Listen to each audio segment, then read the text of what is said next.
वक्फ संशोधन बिल पर सियासत जारी है और इसी बीच कांग्रेस के नेता इमरान मसूद का कहना है कि बिल पूरी तरह से असंवैधानिक है और हम इसका सदन के अंदर भी विरोध करेंगे। इसी मुद्दे पर भारत एक्सप्रेस संवाददाता प्रशांत त्यागी ने इमरान मसूद से खास बातचीत की।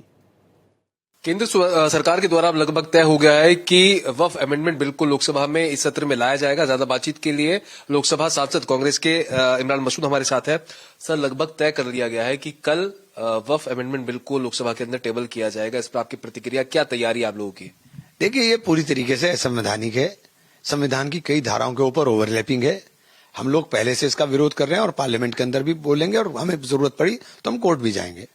सर, लगातार आप लोगों का पक्ष था कि जो आपने अपने प्रस्ताव रखे थे, जब लगातार जेपीसी की रिपोर्ट तैयार हो रही थी, तो उन प्रस्तावों को उसमें नहीं माना गया। अब रिजिजू जो की है माइनॉरिटी मिनिस्टर, वो कह रहे हैं कि जो महिलाओं को हम हक देने की इसमें बात कर रहे हैं, महिलाओं को इसमें शामिल करने की बात कर रहे हैं, उस पर विपक्ष को ऐतराज क्यों है? नहीं, महिलाओं को हक क्या दिया उन्होंने कुछ नया किया क्या इसमें? पहले भी 2 महिलाओं का प्रावधान था, अब भी 2 महिलाओं का प्रावधान है। आप नैरेटिव बना रहे हो, हमने बैकवर्ड क्या दे दिया आपने? आप तो इनकी सारी आप जो प्रॉपर्टी है उसको खुर्द-बुर्द करना चाहते हो। जो प्रॉपर्टी के ऊपर कब्जेदारक हैं उनके लिए आपने रास्ता खोल दिया कि वो जाकर के एडवर्स पोजीशन में जाए, अपना मालकाना हक देना काम करें।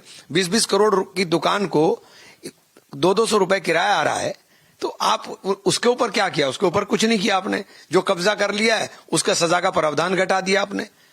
तो ये तो पूरी खुर्द-बुर्द करने की तैयारी है। एक आखिरी सवाल लेना चाहूंगा। एक इंटरव्यू योगी आदित्यनाथ ने कहा है कि सड़क पर नमाज पढ़ने को लेकर जो राज्य प्रशासन ने फैसला लिया है, मैं कहीं ना कहीं उसे सही मानता हूं, और जो अनुशासन कुंभ में रहा था उससे कुछ सीख लेनी चाहिए। चलिए, जो योगी जी ने कहा ठीक है। हमने तो नमाज सड़क पर पढ़ने को पहले कहा था। अगर सरकार ने मना कहा तो सड़क पर नमाज नहीं होगी। बहुत शुक्रिया बात करने के लिए। तो इमरान मसूद। कैमरा पर्सन पवन शर्मा के साथ प्रशांत त्यागी, भारत एक्सप्रेस।